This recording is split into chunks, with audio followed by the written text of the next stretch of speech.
As a coach, you'll often run into people who are already good at skills or can do the skills, but could be a lot better. And those people sometimes are a little bit harder to get to buy into your technique or what you're trying to teach them.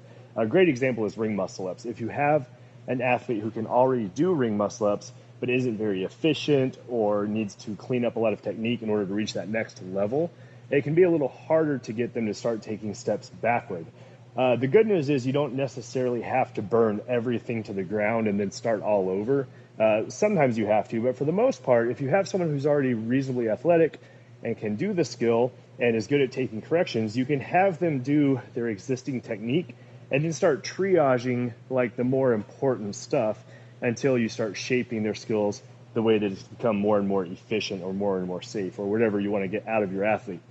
So if you have an athlete who already has the typical CrossFit style ring muscle up with the false grip and the pulling to the hips and this kind of swing, and they end up getting themselves up this way like that, well, maybe the next step for them is to have them do just everything that they're already doing, but fix their body tension. Body tension is usually like the first thing we want to address for most people.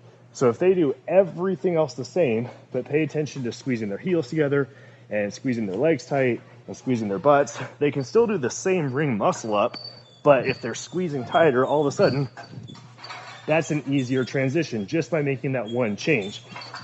After body tension, once that's pretty dialed in, you can start doing things like adding in a little bit more overhead row so they can do their existing muscle up with a little bit of backward ring movement and good body tension. And then all of a sudden that ring movement is even easier.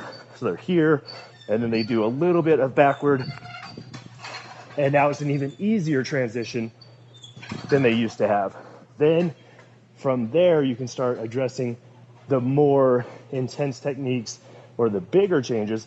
But if you can get their body tension under control and start making small changes to their existing technique, they'll get more efficient, they'll buy in a lot faster, and before too long, start creating that full, nice skill that we're trying to make just by tweaking what they already have and working with their natural athleticism or the work that they've already put in.